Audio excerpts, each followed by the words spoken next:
want to thank you all for joining us virtually to hear from my friend and colleague, Ann Durkin Keating, about the life of Juliette Kinzie and Chicago before the fire. Let me introduce Ann. Ann is professor of history at North Central College. She's written several books, including Building Chicago, Suburban Developers, and the Creation of a Divided Metropolis, and Rising from Indian Country, the Battle of Fort Dearborn and the Birth of Chicago.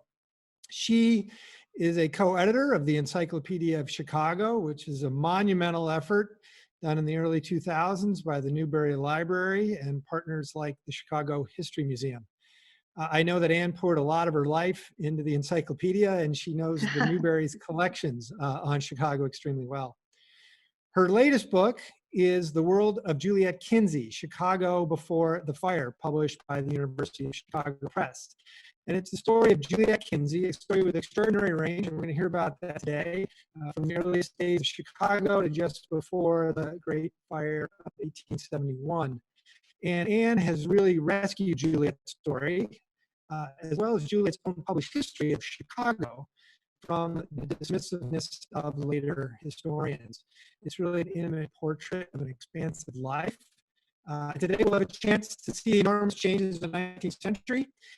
We're going to touch on settler colonialism, devastating pandemics that feel relevant to today, the Civil War, and of course, a booming metropolis called Chicago. Before Ann begins, I want to make one more point. We're using the question and answer feature in Zoom. You can click on the Q&A button and type out a question. We'll have Newberry staff monitoring that, and we'll do our best to answer questions towards the end of our program, which will last 35 to 45 minutes. So Ann, I'm going to share your PowerPoint slides here and want us to have you walk us through Juliette's life and her role in the early settlement of Chicago. Ann. Yeah, thanks, Brad. Thanks for the lovely introduction. And I get to introduce Juliette to you, if you don't already know her, and many of you already might know her. I think more than anything, Juliette's a writer, and she describes Chicago in these early decades. She's a historian. She's one of the few women historians working in the United States across the 19th century. And she's a letter writer. She wrote thousands of letters, and I have had the good fortune of reading an awful lot of the ones that remain with us today. And when I framed this project, I really put an arc of her story geographically. So I started with, she's born in New England in 1806, and she moves west in 1830 when she gets married to John Kinzie, and she becomes a Westerner. So she moves from being an Easterner to a Westerner. And then really with the late 1850s and the 1860s, with the Civil War era, she finds herself being defined as a Northerner, particularly by her daughter's in-laws, who are all from Georgia. So she goes from being an Easterner to a Westerner to a Northerner over the course of her lifetime. And as you mentioned, Brett, the really interesting thing in the last couple of months in thinking about her life is that another way I could have framed this project is with cholera pandemics. I mean, Juliette's life spans 3 cholera epidemics, and it's certainly been on my mind very much in the last month or so. And we could certainly, I'll try and trace that through here a little bit too, because it's got me rethinking how to frame her life in the 19th century. Yeah, let's start then with her movement west to Portage, Wisconsin, where she's really central in this story of whites appropriating and Native American land, and part of this whole settler colonial moment in the early 19th century. Yeah, Juliette travels west in 1830. She marries the U.S. Indian agent to the Ho-Chunk, John Kinzie, and they move out to Portage, Wisconsin, so north of Madison, and they're going to build this house, which still stands in Portage, the agency house. And I think what's interesting about Juliet in this time is she's new to the West. She's excited to be in Indian country. She really saw herself as out of the United States, somewhere else. And she writes about it. She has an ethnographer's eye. She draws portraits of the men and women that she meets, the Ho-Chunk men and women that she meets, the Métis people that she lives with, and she really draws this picture of a different world. And it's going to be a big part of what she publishes in Wabun, are the stories of her own experiences in the West and the experiences of her family. And this isn't published until 1856, but it's a book that is just it's a foundational text on thinking about Chicago from the perspective of this Eastern woman coming into Indian country and what she experiences. So it's first published in 1856, and you can still get your hands on this in print, but also now electronically.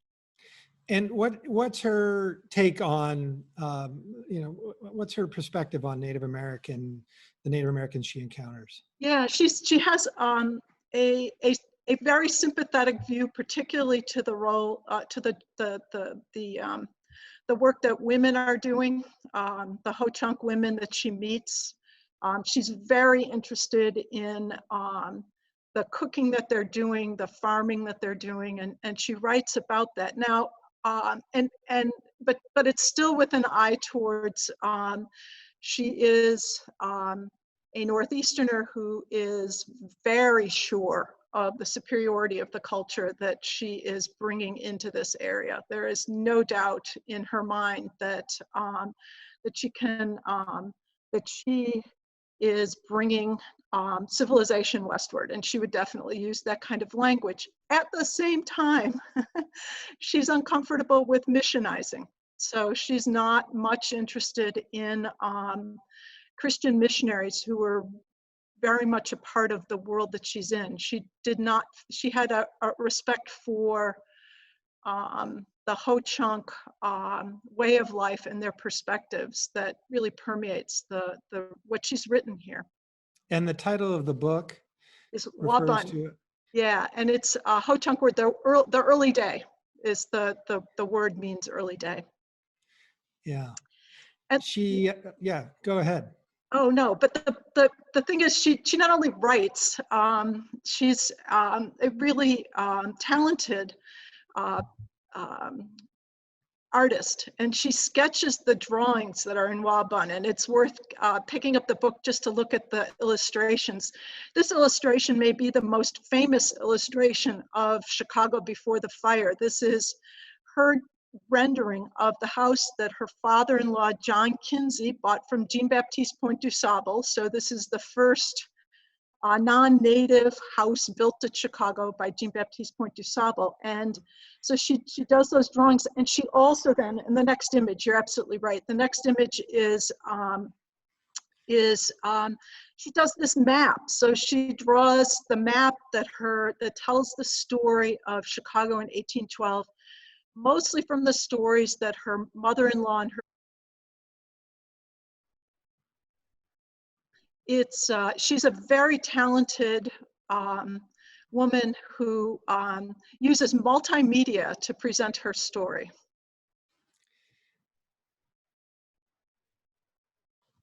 Yeah, to my mind, Brad, when you ask about her take on the Ho-Chunk and the Potawatomi that live around her, I think about this. So this piano.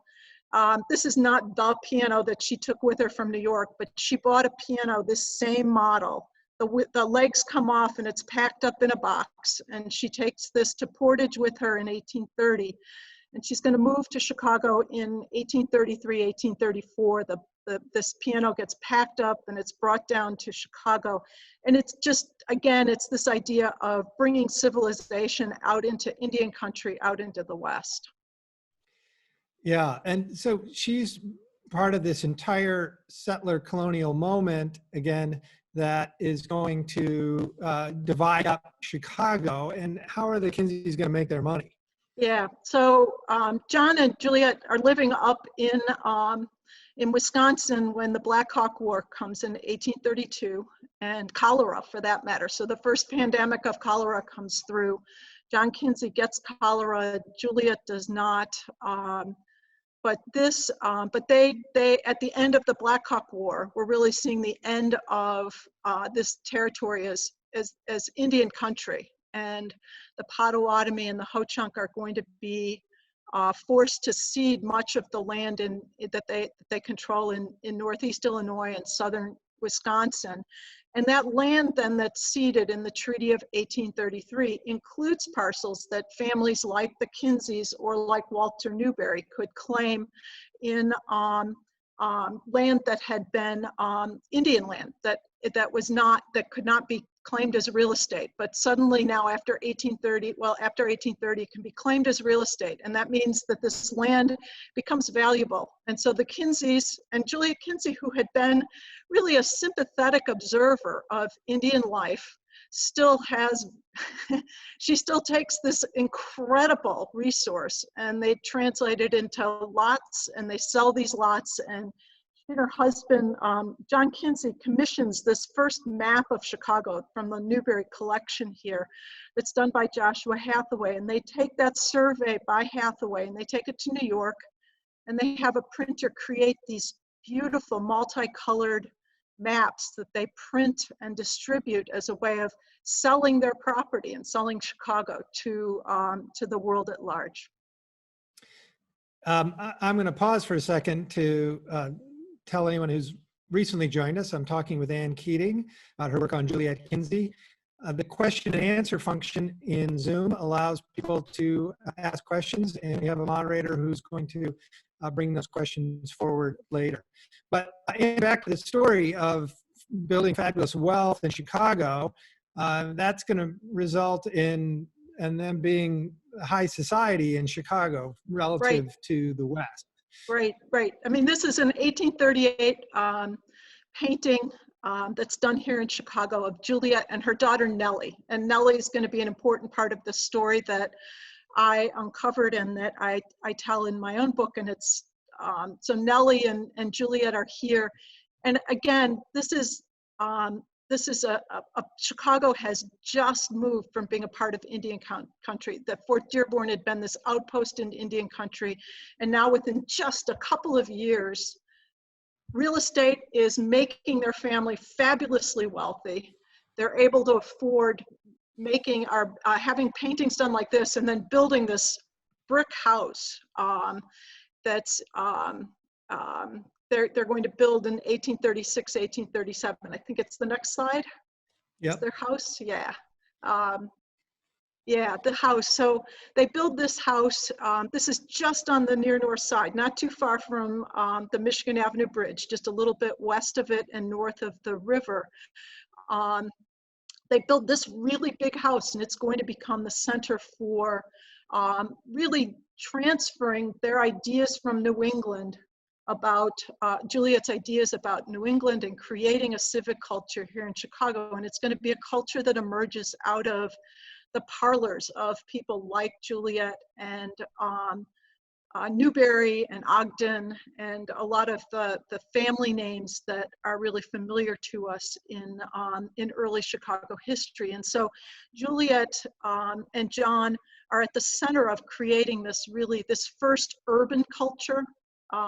It's certainly not the first time people have lived in Chicago, but this is a deliberate urban culture that really models on what's going on in the Northeast. And thinking about what do we have in New York, what do people have in Boston, and they're going to try and recreate that. So they start with their homes, and then they're going to build things like churches and other religious organizations. So in the background here, you see St. James Church, which is now the same congregation as the St. James Cathedral, the Episcopal Cathedral here in Chicago.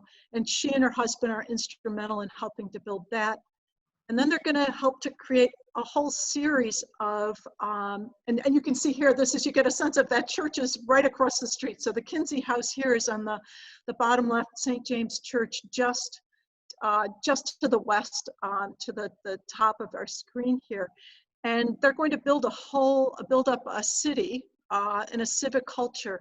And again, in part shaped by cholera. I mean, cholera comes back to Chicago in the late for a second time. The second pandemic comes to Chicago in 1840, 48, 49, and it's going to last every summer until 1854. And thousands of people are going to lose their lives. And what does Juliet do? She and her husband and their friends will begin to create the kinds of institutions that you need in a city that is growing. There's we're going here from 30,000 in 1850 to 100,000 in 1860. And what do they build? They build, they're down here at the bottom, you see the lake house becomes a hospital. They're going to help build another hospital called St. James Mercy Hospital. So the first hospitals in Chicago will be in response to the pandemic. And John Kinzie then will also be involved in the kinds of big infrastructure improvements that are going to make it possible for a city to survive in this world. So water supply, sewers, waste, garbage disposal, all of those things are going to come into the fore. And it's because Chicago's growing rapidly. You can see here in this 1857 Palmatory map, the grain elevators hugging the river, the railroad line. You can see just on the left going out, the Galena and Chicago Railroad going out. In the foreground on the left, you've got the Illinois Central Railroad. So you start to see again this, just the density of growth that's taking place around John and Juliet. And again, her life is shaped by this city. She shapes the city, and then her life is going to be shaped by the city that builds up densely around her. Yeah, why don't you talk for a second about her worldview and how she approached family and that moment in her time.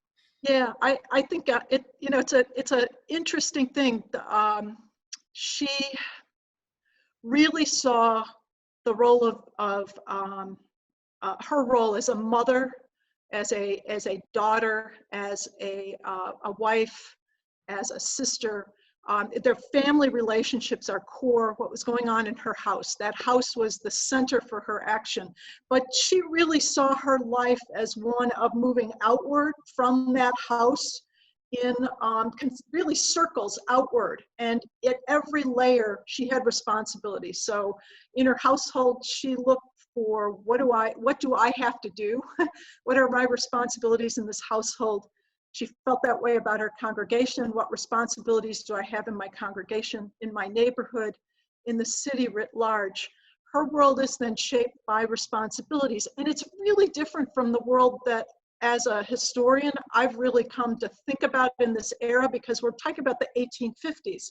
And the big issue of the day, is the expansion of slavery westward. It's the beginnings of women's rights. It's this idea of individual rights, and she's just not there. That's not what she sees. She's not talking about, I want individual rights. She's saying, what responsibilities do we all have, regardless of where we fit into a household? And she felt everyone belonged in a household, that her husband represented the household. He wasn't an individual operating. He was the representative of the Kinzie family as a Republican in Chicago.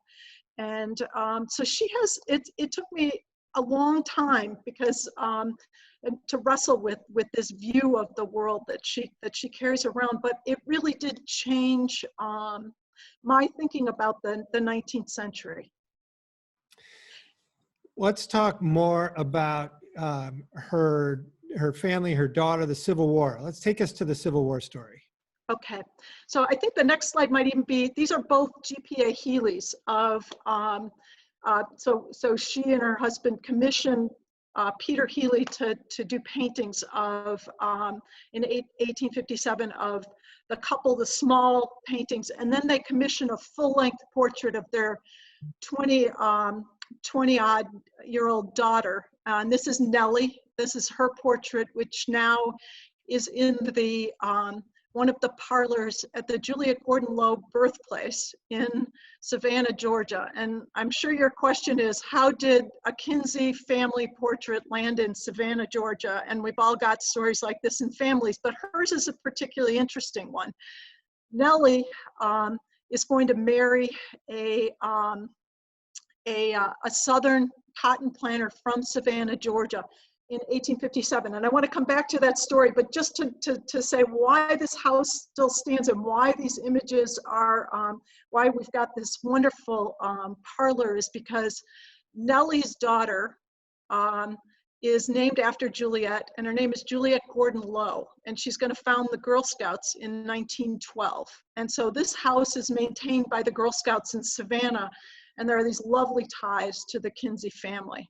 So Juliette Kinzie's granddaughter is Right. Juliette Gordon Low. That's exactly Nellie's right. daughter is Right. the founder of the Girl Scouts.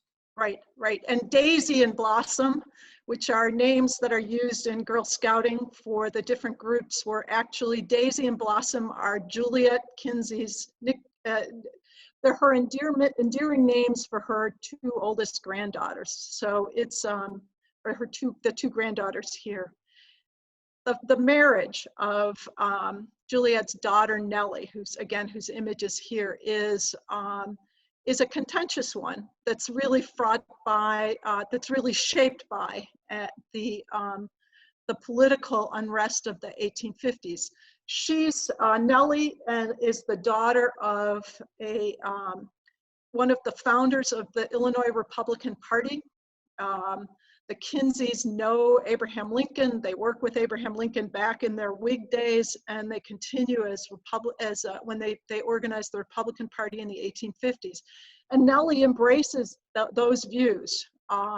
In contrast, Nellie meets in New York a young man, William Gordon, who is a Southern Democrat who believes strongly in states' rights and slavery. And is a slaveholder, and they get engaged sometime in 1854, and it's over 3 years before they actually marry. And a lot of the problems that they encounter are fighting over politics. They also fight about religion, but politics is the big issue. And they finally get married at that church across the street.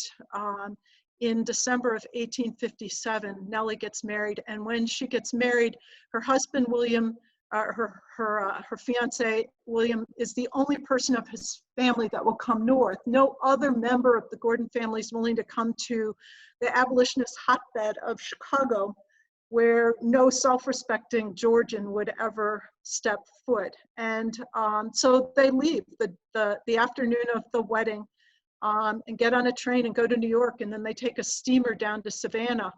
And that Juliet and John will see their daughter the following year. So in 1858, she has her first daughter, and they're able to be there for the birth of the first daughter. But then the war is going to come in 1861, and John and Juliet won't see their daughter or the grandchildren. By the end of the war, there are 3 grandchildren. They won't see them throughout the war. And so the story of Juliet then is one that's in letters. So there's really this rich story of Juliet and her daughter exchanging letters 2, 3, 4 times a week. And this is a photograph of Juliet done again in the early years of the Civil War. You know, the change in her from that 1838 image is a really striking one to me. But she's, by this point in her life, she's got a number of chronic diseases, but she's continuing to work to help her kids. She has 3 sons who are going to serve in the war. Her husband's a paymaster in the war. Her son-in-law serves in the Confederate Army. So she's really got a family split here, but she's going to write to her daughter. So she will figure out all kinds of ways to get letters to her daughter. Since the North and the South have separate postal systems during the war years, she'll send letters through the military, who have some exchanges of mail. She'll send letters to to POWs, so to Union officers in particular from Chicago who are being held as prisoners of war in Virginia. She'll send them letters, the letters get through, and then they will send them on, from, paying their guards to send the letters on to their daughter. Onto her daughter. She sends letters to Havana. She sends letters to London. She gets these letters through to her daughter. But she's really intent on trying to get the things her daughter needs. She's got 3 small children. They're short on supplies in Savannah by 1863. And she writes to not only her daughter, but to Abraham Lincoln. So this is a letter. You get a sense of the handwriting of Juliette here. And she wrote, again, pretty constantly during the war years to her family members, but also to Lincoln. And this letter then appears in the Library of Congress collection of the Abraham Lincoln papers. So you can Google it and get to it. But she writes to Abraham Lincoln just a few days before he delivers the Gettysburg Address, asking if he will allow her to send a trunk to her daughter Nellie, and describing her as she's unhappily for her, she's in Dixie, that she's a good Chicagoan, a true Northerner. And Abraham Lincoln, whose own family is divided by the war, is very sympathetic and releases a trunk so that Nellie is able to get some of the things that Juliet has been trying to send her through during the war.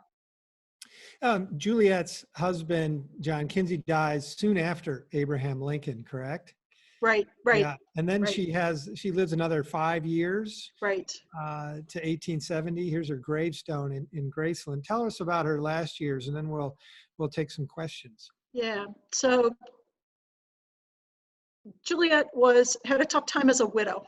Her husband had a lot of debts, and it's interesting, having debt is something that we know. Having debt, as long as you don't have to settle your debts, you just keep rolling them over. But when a husband died, the widow had to settle debts before she could move on. And the probate of John Kinzie's estate took pretty much the entire time of the rest of her life. So it was ongoing over 4 years. It was just getting closed up just before she died. She, at this point, begins to realize in an interesting way that the fact that she didn't see the need for individual rights on the part of women might be a mistaken policy. I don't think she entirely comes around to that, but she at one point says, oh, how I wish I was a man. And she would never have said something like that earlier in her life. But here, she felt that her hands were tied as a woman without and having to deal with the probate court. So she had a rough time. She sued a lot of people. So she made a reputation for herself at the end of her life as someone who is trying to she most famously sued William Ogden. Ogden took her court case right up to the Supreme Court for fear that she would win, and other widows might take him on as well for the money that Juliet felt that he owed her. But so she was seen as a contentious old widow, to use her own language on this. And one of the things that's really got me thinking about now is just Mary Todd Lincoln is also a widow during these same years. And, she is portrayed as, just often as crazy. And I have to say, the more I learned about the situation that Juliet was in, the more I actually have great sympathy for Mary Lincoln and the situation that she was in and the situation that Julia was in. She dies really with no money. Her estate, when it's settled after the Chicago fire, she owes more money than she has. The house that she lived in is going to burn in the Great Fire in 1871. Her daughter, Nellie, who survives the war, with the husband who is never going to set foot back in Chicago, does come back when his father-in-law dies in 1865 at the end of the Civil War, and manages to get a loan in the summer of 1865 from a Chicago bank that's going to basically relaunch him after the Civil War. So the Gordon family will be able to recoup where many of Juliet's sons have a harder time. Let's go to a few questions. I'm Sure. going to put you on the screen. So first one, a good question. Back to that settler colonial moment in 1830, the Kinzies arrive. How did that land transfer work?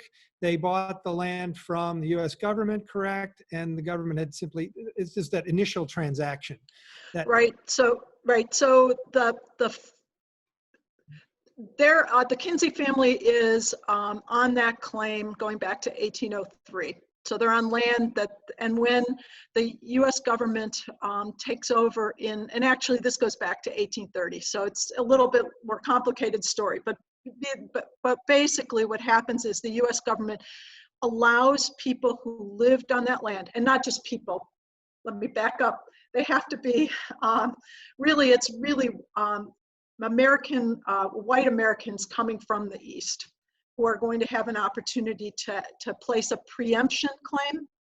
And the preemption claim is basically that this is land that we have worked, even though we've never been able to own it, that they will be able to, and that preemption claim is can be registered with the land office, which is what the Kinzie family does. And once that has been accepted, then they can purchase the land. So that's how that works. So it's really this process of, and that transfer, oh my gosh, that transfer, I think about just the enormity of the resources, the wealth that's transferred from the Potawatomi, in this case, or the Ho-Chunk further north, to the pockets of the Kinzie family or the Newberries. I mean, it's that kind of, it's breathtaking, just how much what those resources meant. Yeah. What can we talk a little bit about her thoughts on slavery? The Republican Party is very much an abolitionist party. She's a central figure in that. What was her thoughts on abolitionism before the war? Well, we can say it very straightforwardly. She's not an abolitionist, but that she embraces the idea of not expanding slavery in the West. She's got a complicated relationship to slavery in that in Connecticut, where she's born, when she's first born, slavery is still a part of the story in Connecticut. And it looks like both her grandfathers might have been involved in the slave trade in the Caribbean. So, and slavery and enslavement were a part of her family's wealth, as well as then her household life.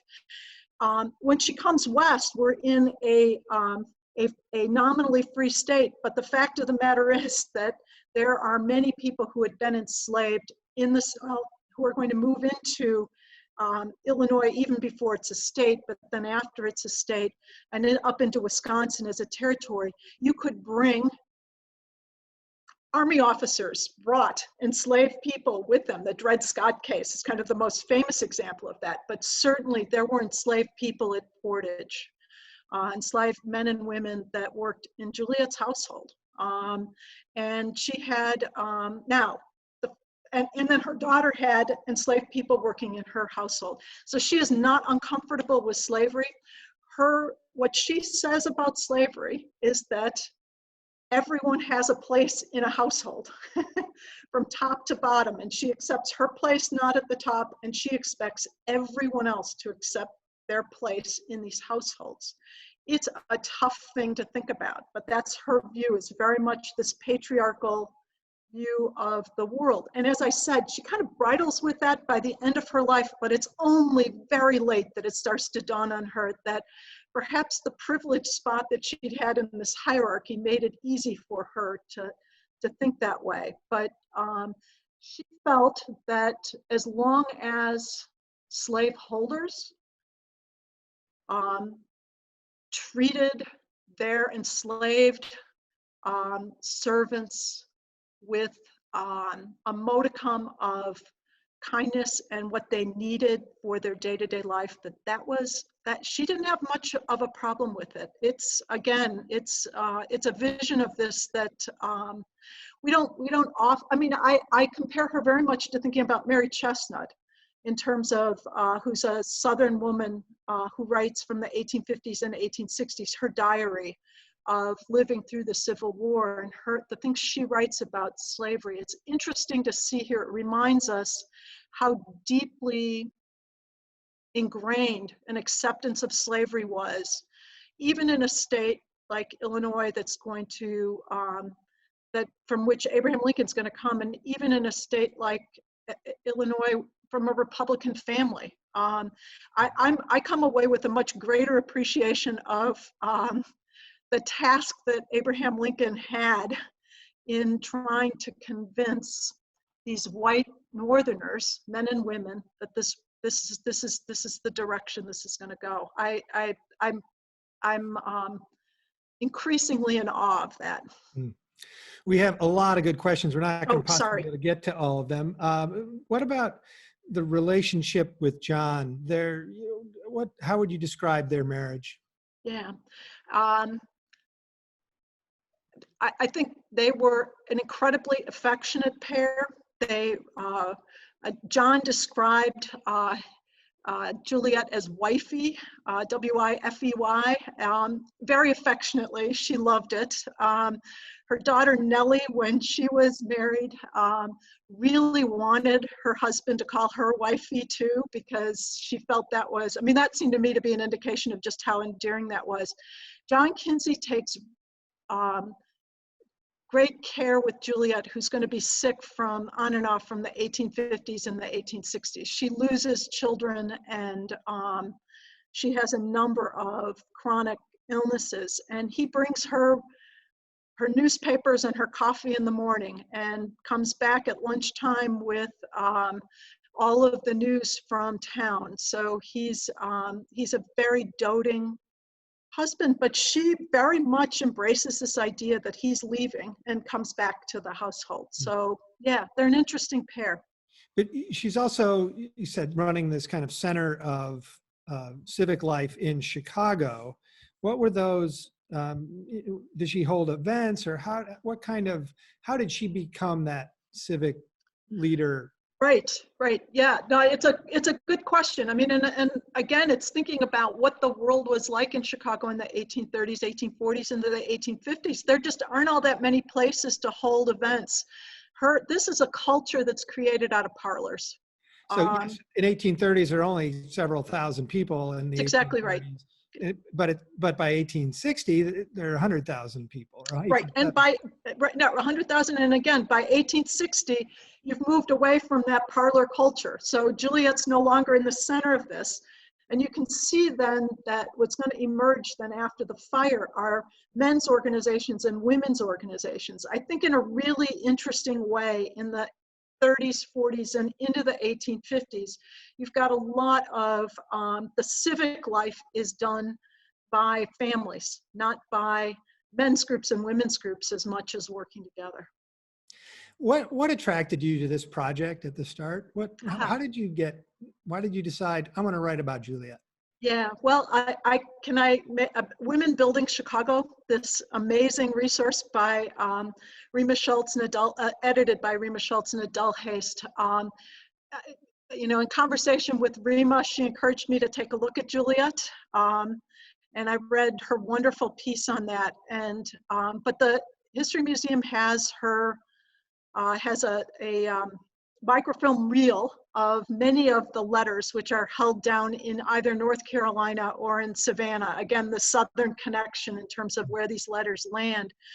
And I was just completely drawn in by her. I mean, there's a certain element of feeling a sameness with Juliet. We were both writing, we were both women of, and mothers and and wives and trying to operate in this world. So I found her really interesting. And then it's like all of the ways in which she's so different.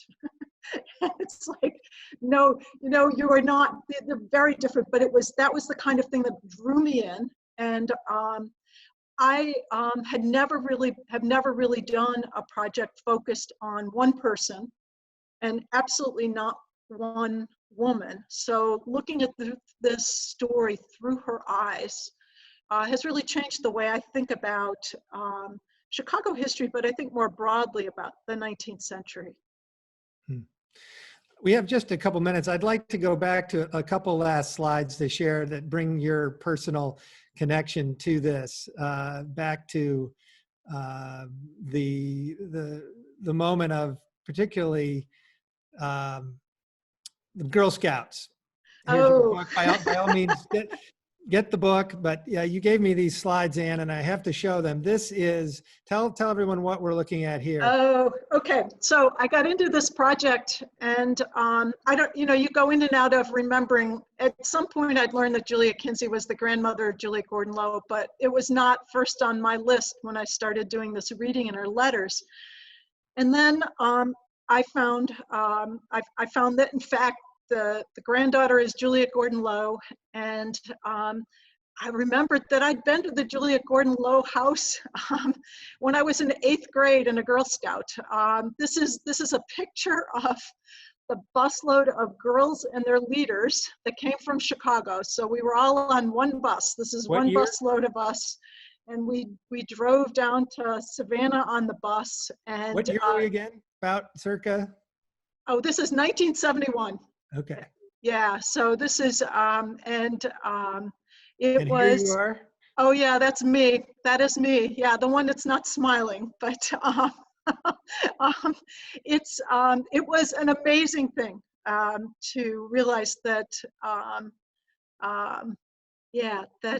I have this connection to this house. And the house itself is a real pleasure to get to go see now, because I can see in that house parts of Juliet. Those paintings are there.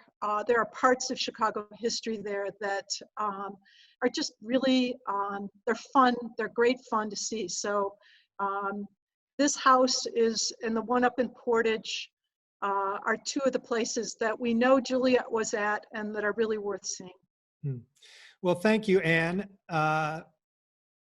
And I just want to thank you so much. And I want to thank everyone for tuning in today. This has been a lot of fun. This was our first experiment with public programs, and I hope you'll come back. Thank Ann for all your time and for really placing Juliette Kinzie's extraordinary life in the context, this bigger picture. It is an extraordinary life, and bringing her towards the center of our understanding of Chicago, and not losing these not only voices, but just the centrality of women in the building of early Chicago. I want to remind everybody this program will be available on our website. Thanks for joining us. Check out our Twitter and Instagram feed, the Newberry Twitter and Instagram feed, for more programming. And this program is free because of people like you. Cultural organizations across the country are facing really challenging times, and we could use your support. You can give on our website. But thank you again, Ann. This has been delightful. It's fun. Great to chat with you. I've known you for a very long time, 30 years, I think. Yes. At least. And I've just so enjoyed following your work, and I'm a big fan. But thanks to everyone, and please stay safe. And thank you all. Thanks, Ann. Thanks.